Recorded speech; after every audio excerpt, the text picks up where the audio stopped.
Uno, dos. Marvelous. We have 2 little tiny baby watermelons. No way, that's awesome. Yeah. Oh, 2 days in a row.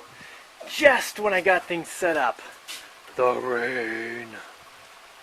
I guess it's better than that other day when it started raining while I was already fiberglassing.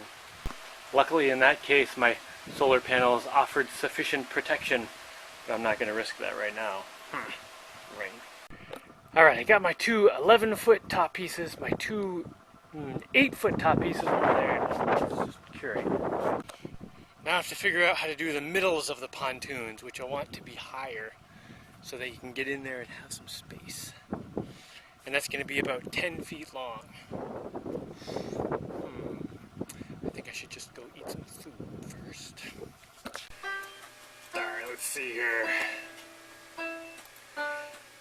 Next I want this raised part. Although it's going to go up, over, and then just up again for the door area.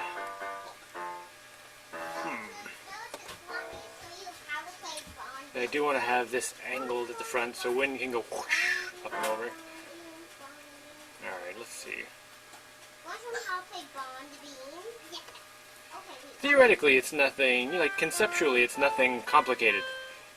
All these parts though have a lot of things to think about in terms of actually putting them together, like the details of how they attach and all kinds of stuff.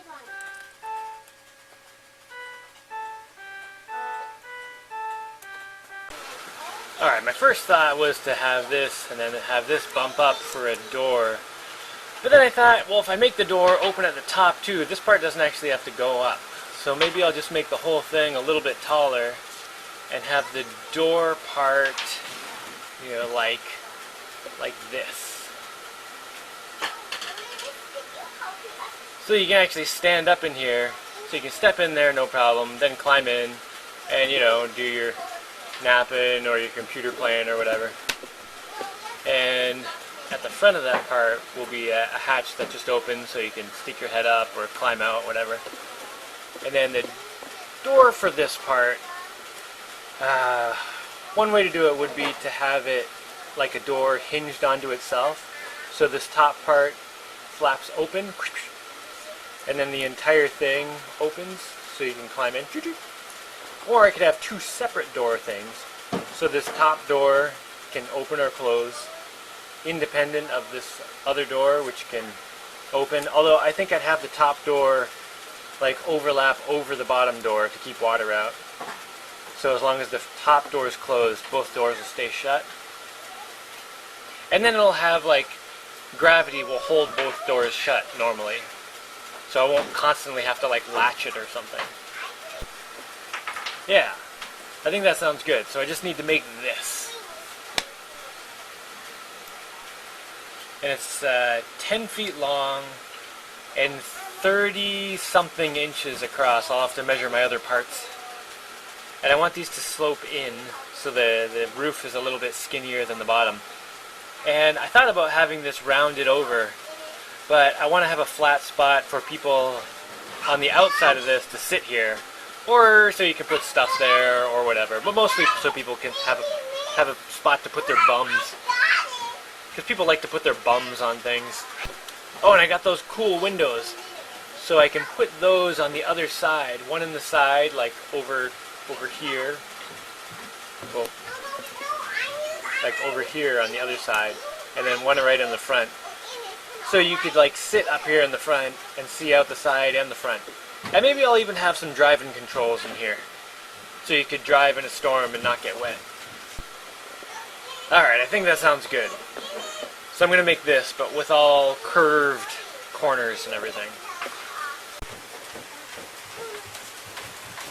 So, where are you guys going?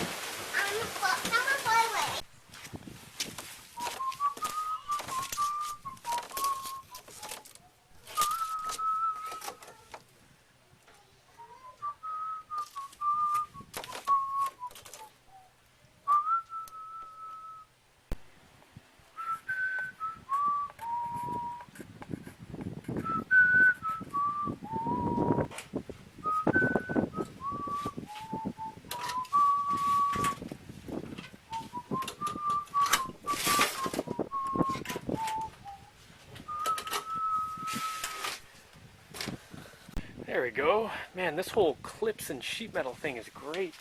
You can make so many shapes with this. This is going to be one of the side walls. And this curve here will go up into the roof, and then there will be another one of these over on the other side. But first I'll just make one of these, and then the one on the other side, and then just lay them next to each other and put the roof in, connecting them both. I think that's how I'm going to do it anyway. So I need four of these reversed, like with this curve down at the other end, and then the front, back, and the roofs. And the windows I'll just cut in after everything's done. But the doors, I need to put the door holes in now. Unless I cut the doors out and then just use those cutout pieces as the main door piece.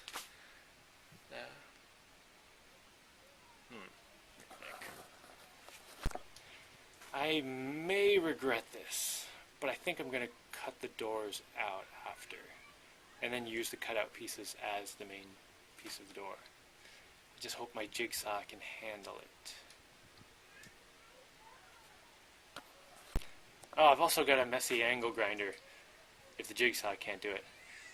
And then, you know, worst case scenario, I can cut it out by hand.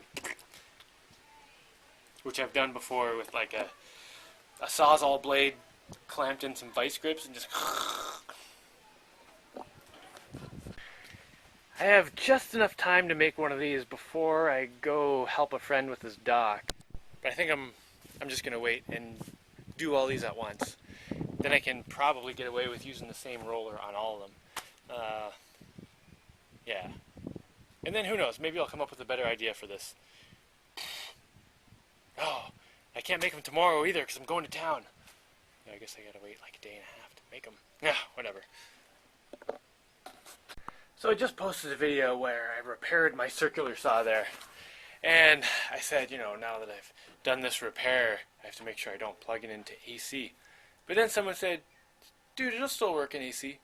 And then I actually stopped to think about it for like 2.5 seconds. Of course it'll still work in AC. Because it doesn't have permanent magnets. It has an electromagnetic thing around the outside, an electromagnetic thing on the inside. And every time you reverse the current, it's like, it throws a double negative in there. So they cancel each other out. It's like, okay, spin this way, and now don't not spin this way. And it just keeps reversing, keeps going the same direction. That's really cool. And to reverse the direction, you would just switch the wires internally, like halfway through the circuit. So you just reverse the outside or the inside. Anyway, cool invention. Good thinking, whoever made that. That was a good idea. Well, how long are you going to be gone?